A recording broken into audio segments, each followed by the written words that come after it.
杀轩辕大帝的项上的帝兵，印证我。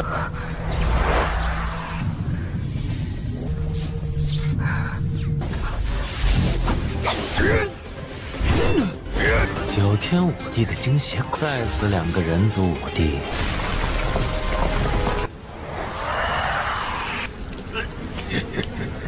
前斩！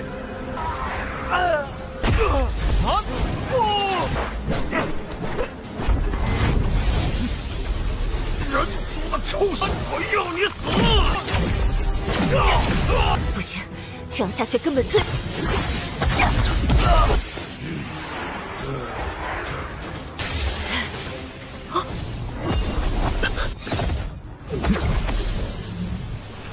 这金身武皇居然拿了。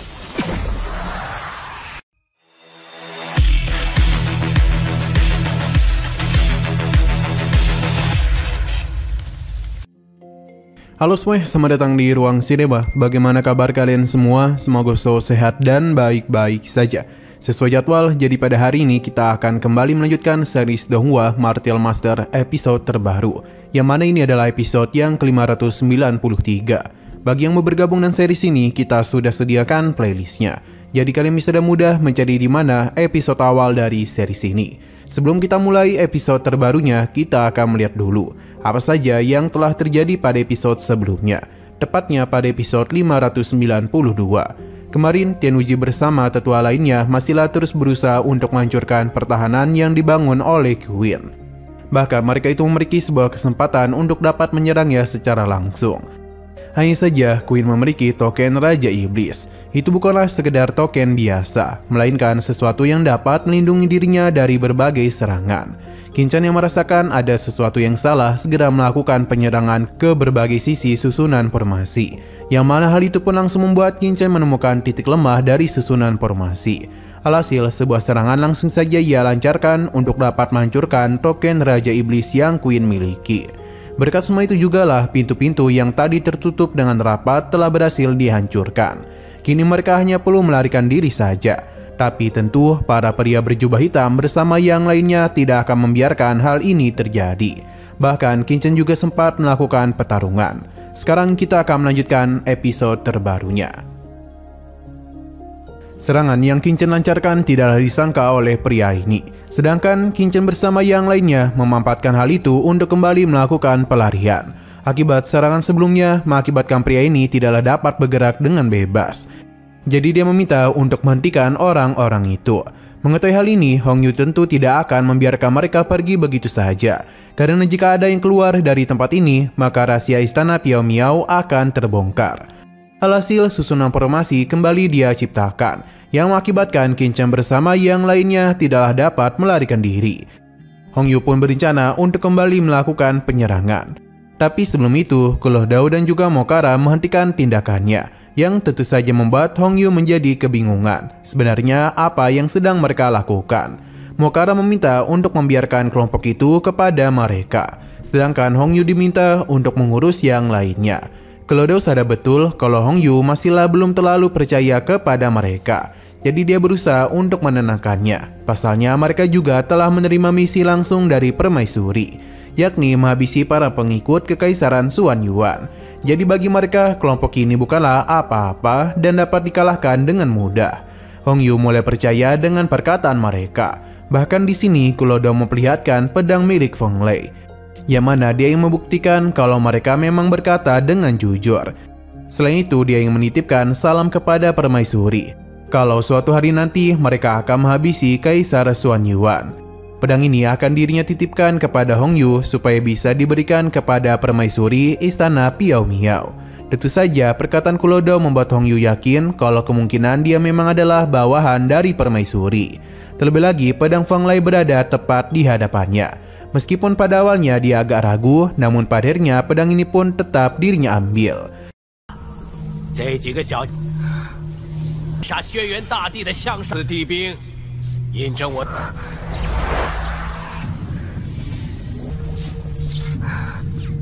Ketika Kuloh Dao dan Mokara pergi, orang-orang kekaisaran Xuan Yuan pun mulai melihat pedang pangeran mereka yang kini berada di tangan Hong Yu.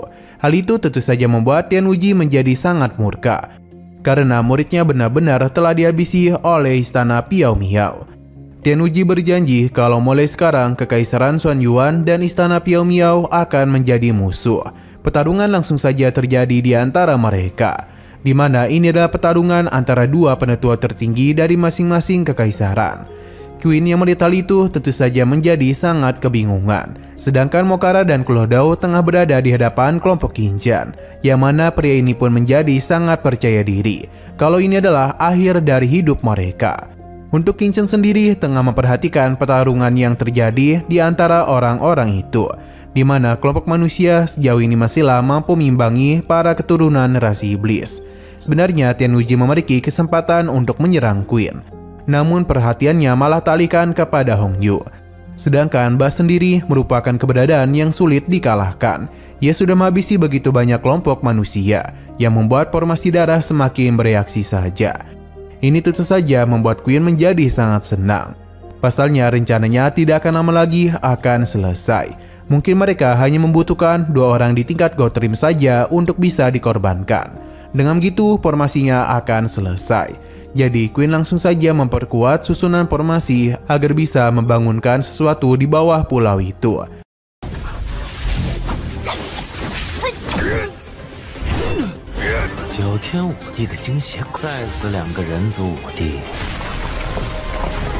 Qingchen masihlah penasaran dengan tujuan sebenarnya dari orang-orang itu. Pria ini meminta Qingchen dan yang lainnya untuk menyerah saja, karena kini 2 jenderal iblis berada di belakangnya. Tetus itu pun menjadi begitu panik, pasalnya ia tidaklah tahu apa yang harus dilakukan. Bagi Qingchen, berhadapan dengan ketiga orang ini merupakan perkara yang mudah. Ia meminta para tetua untuk membawa yang lainnya pergi, sedangkan dirinya lah yang akan berhadapan dengan ketiga iblis ini. Sebenarnya para tetua ingin memberikan bantuan kepadanya, namun Qingchen tetap meminta mereka untuk pergi dan mendengarkan apa yang dia katakan. Tapi mereka ini tidaklah kunjung pergi. Di sisi depan, Qingchen langsung saja mengeluarkan para serangganya, yang mana itu telah menutupi pandangan semua orang. Pria ini kembali meremehkan Qingchen, pasalnya dia hanya berada di tahap akhir Martial Emperor. Namun begitu berani menantang mereka bertiga. Dia pun meminta bantuan kepada 2 seniornya untuk menangkap Qingchen. Tentu saja mereka akan mengikuti permainan ini, di mana kedua jenderal iblis akan melakukan serangan kepada Qingchen, yang membuat pria ini pun menjadi sangat senang. Tapi sayang sekali dia hanya ditipu saja. Mokara langsung melakukan penyerangan kepadanya yang mengakibatkan ia langsung sekarat, tanpa bisa melakukan apapun selain meminta pertolongan. Qingchen bersama Klodao pun mulai melakukan akting mereka, di mana Klodao tidak menduga Qingchen akan begitu berani menghabisi salah satu keturunan iblis. Mendengar hal ini tentu saja membuat semua perhatian tertuju kepada mereka. Terlebih lagi ketika para serangga menghilang dan mereka pun dapat melihat Qingchen yang menghabisi pria itu.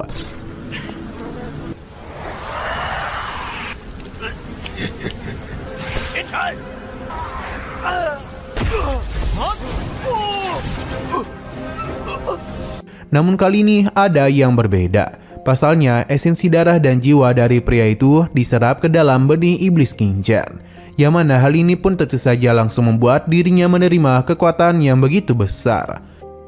Melihat Qingchen yang dapat mengalahkan keturunan iblis membuat ketua situ dan yang lainnya terkejut. Tapi Qingchen meminta mereka untuk segera pergi dan jangan berdiam diri saja. Pasalnya mereka harus pergi dari tempat itu. Karena Qingchen terus bersikeras, maka mereka pun memutuskan untuk pergi melarikan diri. Selanjutnya, Qingchen bersama Klodao dan juga Mokara akan kembali berakting, di mana Klodao tidak akan membiarkan orang-orang itu pergi begitu saja. Qingchen pun meminta para serangganya untuk tidak membiarkan Klodao melakukan pergerakan, di mana mereka pun telah berhasil menahan pergerakan Klodao yang membuat dia berteriak sambil mengatakan kalau Qingchen memiliki para serangga iblis kuno. Sedangkan Mokara sendiri akan bertarung langsung dengan Qingchen. Tentu saja ini tidak akan Qingchen biarkan begitu saja. Giok penekan langit pun dia lancarkan, yang mana itu pun telah berhasil menahan pergerakan dari Mokara.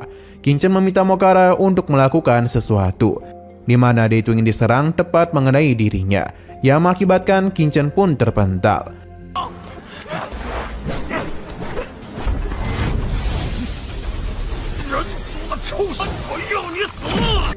Tetua situ dan yang lainnya masihlah mengkhawatirkan kondisi Qingchen. Tapi Qin Chen tetap bersikeras meminta mereka pergi dari tempat ini. Pertarungan pun kembali lagi terjadi di antara Qin Chen dan juga Mokara untuk bisa membuat mereka percaya kalau dirinya ini baik-baik saja. Qin Chen juga meminta mereka untuk pergi dan jangan menyia-nyiakan waktu yang telah dirinya berikan. Dengan berat hati, tetua situ bersama yang lainnya pun memutuskan pergi. Bahkan para gadis ini merasa begitu sedih karena harus meninggalkan Qin Chen seorang diri. Nah, di sini Hong Yu melihat pelarian mereka. Ia tidak akan membiarkan hal itu terjadi. Namun sebelum semua itu, Tian Wuji bergegas mengejarnya karena ia tidak akan pernah membiarkan Hong Yu kabur begitu saja. Berbagai serangan teruslah Tian Wuji lakukan, sedangkan Hong Yu tidak mau meladeninya. Pasalnya dia itu harus menghentikan orang-orang ini, karena jika tidak, rahasia dari istana Piao Miao mereka akan terbongkar ke dunia luar. Tapi karena Tian Wuji terus melakukan penyerangan kepadanya, membuat Hong Yu tidak punya pilihan lain selain meladeninya dalam pertarungan itu. Pertarungan sengit teruslah terjadi di antara kedua tetua ini. Namun bisa terlihat dengan jelas kalau Hong Yu masihlah memperhatikan tetua situ dan yang lainnya. Ia juga sempat memberikan sebuah serangan untuk menghentikan mereka. Tapi lagi dan lagi Tian Wuji menyerangnya yang membuat Hong Yu menjadi sangat kesal. Karena dirinya teruslah diganggu, maka Hong Yu akan memberikan keinginan Tian Wuji untuk mati. Sebuah serangan besar pun telah dirinya ciptakan. Tidak mau kalah, Tian Wuji juga melakukan sesuatu.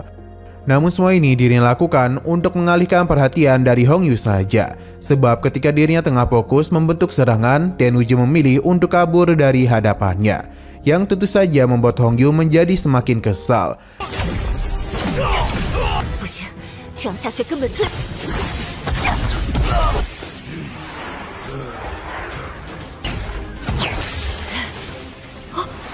Berbagai serangan telah dirinya lakukan. Tian Wuji sudah menduga hal itu dan menciptakan sebuah formasi pertahanan, yang mana hal ini dia ciptakan dengan jimatnya. Serangan Hong Yu pun memang dapat ditahan dengan mudah. Tapi sayang sekali serangan lanjutannya itu terlalu besar yang tidaklah mampu dirinya tahan oleh susunan formasi. Hingga Tian Wuji pun menggunakan kesadaran ilahinya untuk dapat menahan hal ini. Akibat serangan barusan telah menciptakan ledakan yang begitu besar, sampai-sampai membuat para murid yang ada di sana meninggoy. Sedangkan Tian Wuji pun terpental. Meskipun begitu dia masihlah belum berhenti dan mencoba untuk mengambil kembali jimatnya. Tapi Hong Yu justru terus melakukan penyerangan kepadanya yang membuat Tian Wuji mau tidak mau melarikan diri dari tempat itu dan meninggalkan jimatnya.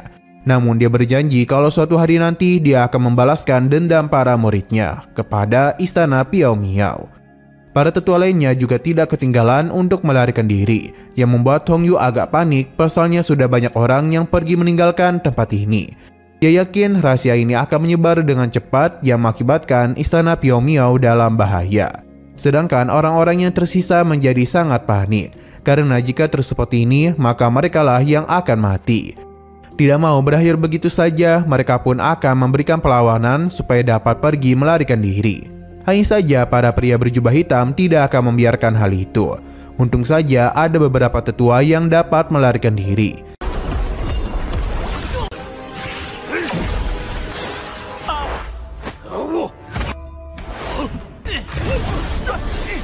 Sedangkan Qin Chen masihlah berada di sana dan mengakhiri akting mereka.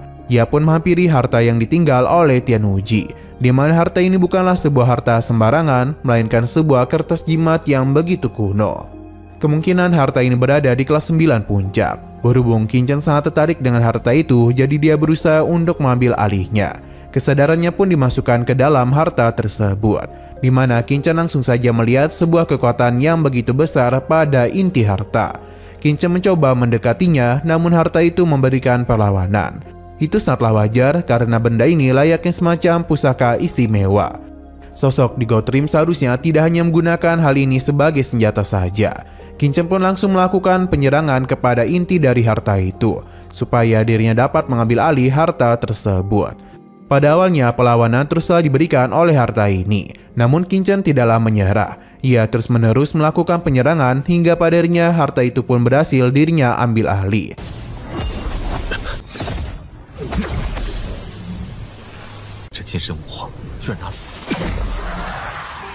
Sedangkan Tian Wuji sendiri menyadari kalau seseorang telah berhasil mengambil harta miliknya. Bahkan hubungan dia dengan harta itu telah berhasil diputus. Qianuji menyalahkan Hongyu, pasalnya semua ini bisa terjadi akibat ulahnya. Ia pun berjanji dia akan membalas dendam. Nah, sayang sekali lagi seru-serunya, episodenya pun harus bersambung dulu. Tapi sebelum itu, kita akan melihat preview bagian selanjutnya. Setelah merasa kalau formasinya sudah selesai, Queen pun mulai melanjutkan tahap selanjutnya, yang mana sebuah tekanan besar pun telah diciptakan oleh formasi ini, yang mana pulau ini juga mengalami goncangan yang besar. Para murid yang tersisa kebingungan sebenarnya apa yang telah terjadi. Terlebih lagi mereka tidaklah bisa melarikan diri akibat terus ditahan oleh para keturunan rasi iblis. Qingchen bersama Mokara dan juga Colosso bingung mengenai apa yang terjadi pada formasi ini. Hingga Qingchen menyadari kalau Queen harus dihentikan, karena jika tidak hal buruk akan terjadi.